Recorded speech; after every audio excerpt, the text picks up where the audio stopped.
नमस्कार दोस्तों, स्वागत है आप सभी का एक बार फिर से हमारे चैनल आध्यात्मिक ज्ञान पर। दोस्तों, अगर आप महाशिवरात्रि के दिन यह उपाय कर लेते हैं तो यकीनन आप पर मां लक्ष्मी और महादेव की असीम कृपा होगी और आप धनवान बन जाओगे। आप धनवान ना बने तो मुझे बताना, बस आपको वह उपाय करने हैं जो इस वीडियो में आपको बताए जाएंगे। तो दोस्तों, यह वीडियो एक बार अपने फायदे के लिए जरूर पूरा देखना। यह वीडियो देखने के बाद आपको समझ में आ जाएगा कि वास्तव में महाशिवरात्रि पर इन वृक्षों को छूने से आपको करोड़पति होने से कोई नहीं रोक पाएगा। यह वृक्ष महाशिवरात्रि पर छूने पर हर कोई हो जाता है। रातों रात करोड़पति धनी उसका भाग्य चमक जाता है। दोस्तों, आज के इस वीडियो में मैं आपको 3 ऐसे वृक्षों के बारे में बताऊंगा। 3 में से कोई भी एक वृक्ष को आप छू लेते हैं तो तत्काल आपकी गरीबी मिट जाएगी। इसमें आपको एक भोग भी चढ़ा करके आना है। मैं सारी जानकारी आपको एक वीडियो में बताऊंगा। दोस्तों, स्वागत है आप सभी का एक बार फिर से आपके पसंदीदा चैनल शास्त्र गुरु वाइस में। दोस्तों, हमारे हिंदू धर्म में पेड़ पौधों को देवी देवता मान करके, पेड़ पौधों को देव स्वरूप मानकर के हम इनकी पूजा करते हैं। पर विज्ञान भी कहता है कि पेड़ पौधे मनुष्य को फ्री में प्राणवायु प्रदान करते हैं। बिल्कुल ही, पेड़ पौधे हमें फ्री में प्राणवायु प्रदान करते हैं। पेड़ पौधे हमें ऑक्सीजन देते हैं एवं हमारे द्वारा निकाले जाने वाले कार्बन डाइऑक्साइड एवं अशुद्ध वायु हमसे लेते हैं, मनुष्य को शुद्ध ऑक्सीजन प्रदान करते हैं। पेड़ पौधे धूप में तपते हैं एवं मनुष्य को शीतल छाया प्रदान करता है। पेड़ पौधे हमें कई प्रकार के फल फूल एवं जलाने के लिए लकड़ी भी प्रदान करते हैं। तो हमारे शास्त्रों में पेड़ पौधों को बहुत गुणकारी कहे गए हैं। अन्य बीमारी का उपचार पेड़ पौधों के माध्यम से, जड़ी बूटी के माध्यम से कर सकते हैं। दोस्तों, भगवान श्री कृष्ण भी पेड़ पौधों को बहुत ही महत्व दिए हैं। वृक्ष में जो पीपल के वृक्ष हैं, इसे वृक्षों का राजा कहा जाता है, क्योंकि पीपल वृक्ष की आयु अन्य वृक्षों की तुलना में बहुत अत्यधिक होती है। भगवान श्री कृष्ण ने स्वयं गीता में कहा है, मैं वृक्षों में पीपल का वृक्ष हूं, क्योंकि स्वयं पीपल के वृक्ष में भगवान विष्णु एवं माता लक्ष्मी जी निवास करती हैं। तो आपको महाशिवरात्रि के दिन आज की अगर आप वीडियो देखेंगे, आज की जो वीडियो का विषय है बहुत ही सुंदर है। आपको महाशिवरात्रि के दिन यह वृक्ष छू करके आ जाना है। आपकी गरीबी, रोग दोष एवं समस्त विकार समाप्त हो जाएंगे। दोस्तों, हमारे धर्म में ऐसे अनेक वृक्ष हैं जो कल्याणकारी एवं मंगलकारी कहे गए हैं। यह वृक्ष मनुष्य के सभी प्रकार के कष्टों को दूर करते हैं, परेशानी को दूर करते हैं और दूर करने में समर्थवादी है। मैं ऐसे 3 पवित्र वृक्षों के बारे में बताऊंगा जिसको आपको महाशिवरात्रि के दिन शाम के समय में छू करके आ जाना होता है। और साथ में आपको एक कपूर और आपको एक लौंग रखना है। मैं यही जानकारी नवरात्रि के समय में बताया था, लेकिन नवरात्रि के समय में मैंने आपको टोटके नहीं बताए थे। मैं टोटके ऐसे बता रहा हूं कि इसी के साथ में आपको एक कपूर और एक लौंग वहां पर रख कर जाना है और इस वृक्ष के नीचे लाना भी है। और मैं आप लोगों को इस वृक्ष को भोग के लिए, अर्थात इस वृक्ष को आप अपनी समस्या बोलेंगे, छूते ही आपकी गरीबी मिटेगी। बहुत अच्छी जानकारी है और आपको भोग स्वरूप इसमें क्या लगाना है वह भी मैं जानकारी इस वीडियो में विस्तार से बताऊंगा। लेकिन उससे पहले सच्चे हृदय से कमेंट बॉक्स में लिखना ना भूलें।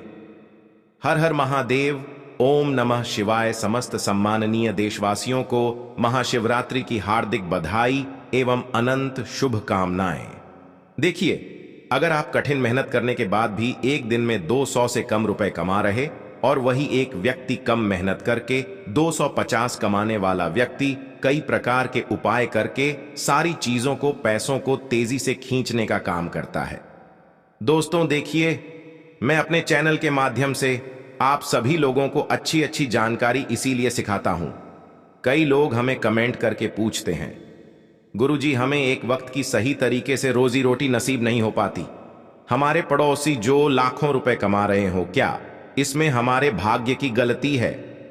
देखिए, भाग्य को आप मेहनत के द्वारा दूर कर सकते हैं, लेकिन न पूर्व के समय में हमारे द्वारा किसी भी प्रकार की अनहोनी हो गई होती है या किसी भी प्रकार की हमारी कुंडली में दोष लग गया हो तो उसे दूर करने का काम करते हैं। दोस्तों, ये पेड़ पौधे जितने भी होते हैं यह अगर महाशिवरात्रि के दिन इन 3 वृक्षों में से अगर आप इसे जाकर के छू लेते हैं तो आपके जीवन में जो दोष लगे हैं, आपके जीवन में किसी भी प्रकार का आपको श्राप लगा है, हाय लगा है, बद्दुआ लगी है, तो उसे यह पेड़ पौधे अपने अंदर में खींच लेते हैं।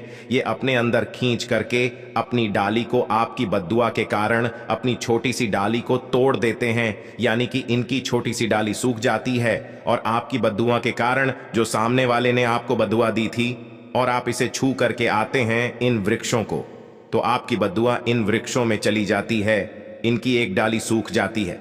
आप देख लेना और आप खुद देखना, एक वृक्ष को छूते ही बिल्कुल ही महाशिवरात्रि पर आपके जीवन में ऐसा परिवर्तन आएगा कि उसी टाइम से आपके काम बनना शुरू हो जाएंगे।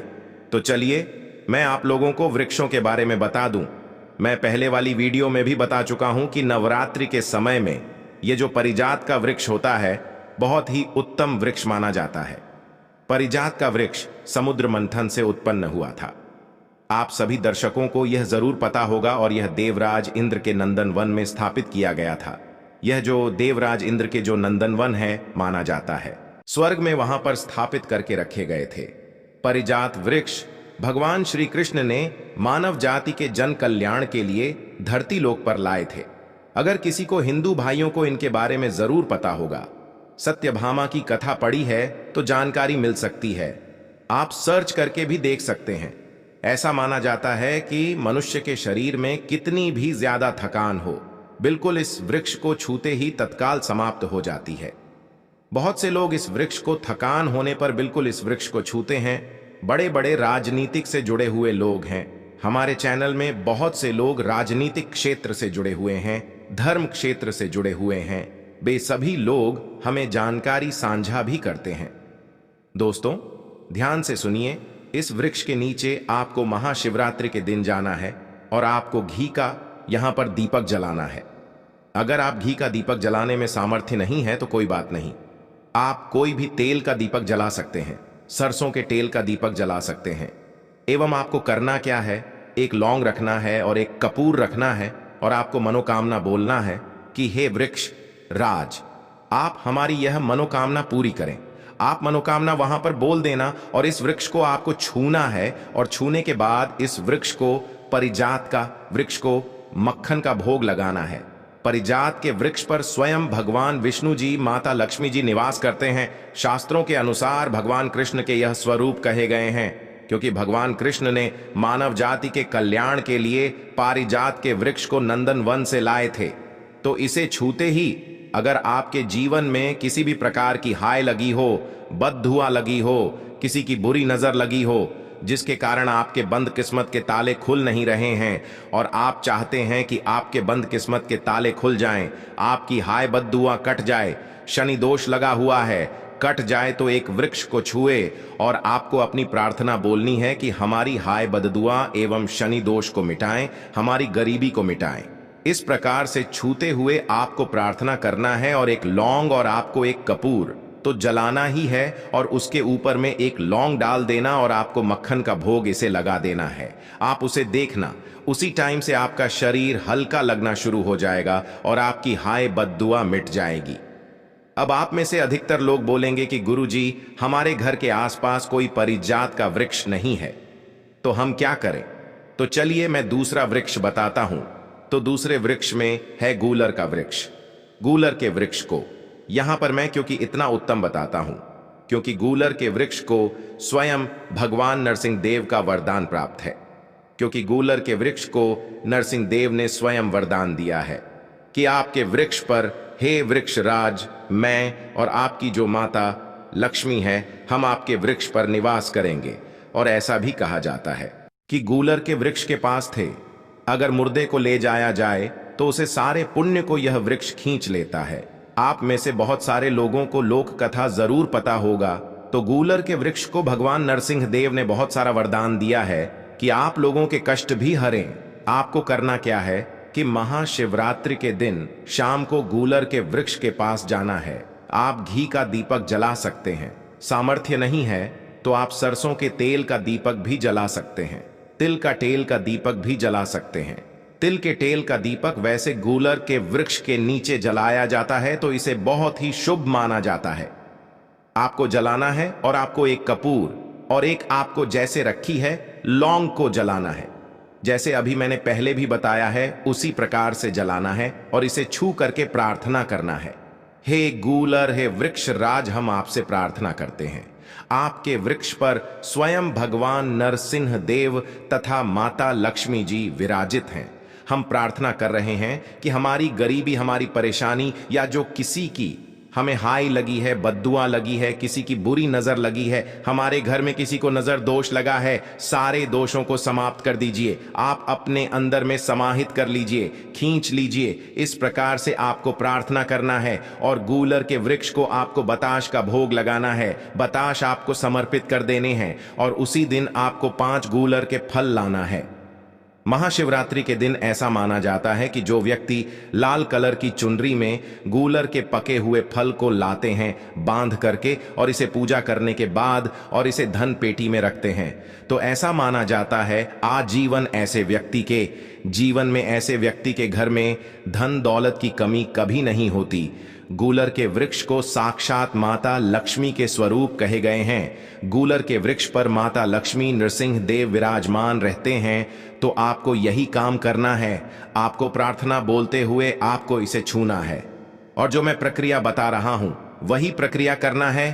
5 इसके फल जरूर ले आना और ला करके महाशिवरात्रि के दिन पूजा पाठ करने के बाद आपको इसे अपने धन स्थान में जरूर रखना है। आजीवन आपके जीवन में धन की कमी कभी नहीं होगी। दोस्तों चलिए मैं आप लोगों को इसके बाद तीसरा पौधा बता देता हूं। तीसरा पौधा है बेल का वृक्ष।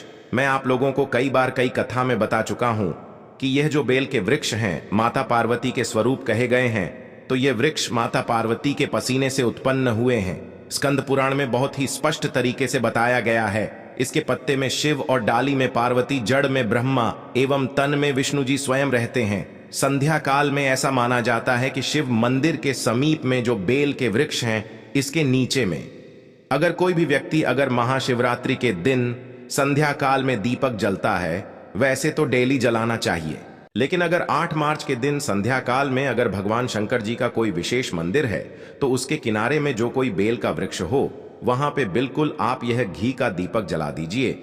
इसे बहुत ही उत्तम कहा गया है।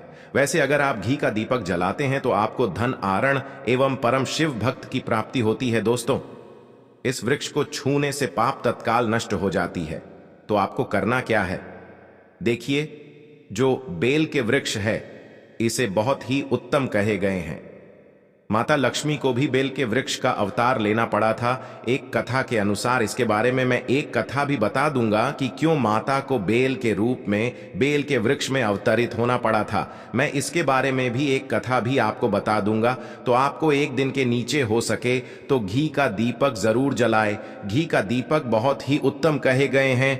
अन्य वृक्षों को जैसे आपने मक्खन चढ़ाया, बताशे का भोग लगाया, बेल के वृक्ष को माता पार्वती तथा भगवान शंकर के स्वरूप ही कहेंगे। बेल के जो वृक्ष की जड़ होती है, इसके जो मूल भाग होते हैं, इसमें समस्त तीर्थ आकर के निवास करते हैं। इसीलिए सावन के महीने में कहा जाता है जो लोग अगर तीर्थ धाम नहीं जा सकते, तीर्थों के दर्शन नहीं कर पाते, तो ऐसे व्यक्ति बेल वृक्ष के नीचे में 1 महीने तक घी का दीपक जला लेते हैं। तो जितने भी तीर्थ होते हैं इसके घूमने का बराबर पुण्य की प्राप्ति होती है। मैं इसीलिए सारी जानकारी, गुप्त रहस्य जानकारी बताता हूं जिससे आप सभी दर्शकों को कल्याण, आप सभी दर्शकों का बिल्कुल आध्यात्मिक उन्नति हो। सभी को धन की जरूरत नहीं होती, किसी को पुण्य की प्राप्ति की जरूरत होती है। कोई आध्यात्मिक उन्नति करना चाहते हैं, इसीलिए इस प्रकार के छोटे छोटे गुण भरे रहस्य जानकारी वीडियो में बता देता हूं। दोस्तों अब करना क्या है, दिन इस वृक्ष को छूना है, माता पार्वती से प्रार्थना लगाना है कि है माता पार्वती, आप ही शक्ति स्वरूपा है, लक्ष्मी है, धन की देवी हैं, आप ही संसार को चलाने वाली देवी हैं। इस प्रकार से प्रार्थना करते हुए इस वृक्ष को छूना है और बोलना है, मेरी गरीबी मिटाए माता, मेरी निर्धनता को मिटाए, मेरे जीवन में चल रही परेशानियां, सारी परेशानियों को दूर करें। इस प्रकार प्रार्थना करते हुए आपको एक कपूर और एक लौंग को भी जला देना है और एक काम जरूर करना है। जलाने के बाद इस वृक्ष को आपको बोलना है, कि मैं भोग स्वरूप आपको धतूरे के पत्ते एवं धतूरे के फल समर्पित करूं। आप स्वीकार करें। इस वृक्ष के जड़ के नीचे में भी आपको धतूरे के फल एवं पुष्प को, पुष्प है तो पुष्प भी रख सकते हैं, फिर पत्ते रख दीजिए। और अब वृक्ष आपको छूना है, प्रार्थना करते हुए कि हमारी गरीबी मिटाए, हमारी निर्धनता मिटाए। दोस्तों, बिल्कुल ही आपके जीवन में कभी गरीबी नहीं आएगी। और एक प्रार्थना जरूर करना है, किसी की हाय लग गई हो, बद्दुआ लग गई हो, किसी का दोष लगा हो, जिसके कारण हमारी आध्यात्मिक उन्नति नहीं हो पा रही हो, तो आप जो है हाय बधुआ, किसी का दोष लगा हो, उसे तुरंत दूर करें। शनि राहु केतु का अगर दुष्प्रभाव लग रहा हो, नवग्रहों में से कोई नवग्रह हमें पीड़ित कर रहा हो, या फिर किसी भी हमारे पूर्वजों द्वारा किसी भी प्रकार का हमें पितृदोष लगा हो, क्योंकि पितृदोष लगने के कारण व्यक्ति की आत्मिक उन्नति भी नहीं हो पाती, तो आप बोलना कि समस्त प्रकार के दोषों को आप दूर करें, अपने अंदर में खींच लीजिए और आप हमें दोष मुक्त कर दीजिए। तो इस प्रकार से आपको यह प्रार्थना करना है। और एक काम आपको जरूर करना चाहिए, आपको दीपावली के दिन धर्मशास्त्रों में कहे गए हैं, बहुत सारे लोग भी बताते हैं, हमारे गुरुजी भी कहा करते थे, दीपावली के दिन अगर बेल के वृक्ष की जड़ में मिश्रित युक्त जो मिश्री आती है, खाली आप सभी दर्शकों को जरूर पता होगा, शक्कर टाइप की होती है, तो आपको मिश्री डाला हुआ दूध अगर आप इनकी जड़ में डालते हैं तो ऐसा कहा गया है कि ऐसा व्यक्ति कभी निर्धन नहीं होते। ऐसे व्यक्ति के जीवन से किसी भी प्रकार से अगर लक्ष्मी रुष्ट हो चुकी हो, रोग दूर हो जाते हैं। ऐसे व्यक्ति पर मां लक्ष्मी भी प्रसन्न होती है। ऐसे व्यक्ति के जीवन में धन का अभाव नहीं होता। ऐसे व्यक्ति फिर निरोग रहते हैं, निरोग काया प्राप्त होते हैं। आप चाहते हैं तो यही क्रिया नियम के वृक्ष पर भी कर सकते हैं। नियम के वृक्ष पर माता लक्ष्मी निवास करती है, समस्त देवी शक्ति निवास करती है नियम के वृक्ष में। अगर आप जो है महाशिवरात्रि के दिन ध्यान से सुनना, महाशिवरात्रि के दिन सायंकाल में आपको एक गिलास या फिर एक लोटे, सामर्थ्य के अनुसार तांबे के लोटे में आपको दूध डालकर इनके अंदर इन्हें जो है अभिषेक करना चाहिए, इनके जड़ में डालना चाहिए। लेकिन आपको मीठा दूध ही डालना है, मिश्री मिला हुआ दूध आपको चढ़ाना है, इनकी जड़ में डालना है और गरीबी मिटाने की प्रार्थना करना है। या फिर जो लोग कर्जे का भार है, वह लोग बोल सकते हैं कि हमारे कर्ज का भार दूर हो। या फिर जीवन में जो किसी भी प्रकार की जो परेशानी है, वह परेशानी भी बोल देना। वह परेशानी तत्काल यह समाप्त करते हैं और आपको इसे छू करके आ जाना है। दोस्तों, जनहित एवं जन कल्याण के लिए इस वीडियो को आगे जरूर शेयर करना हो सकता है।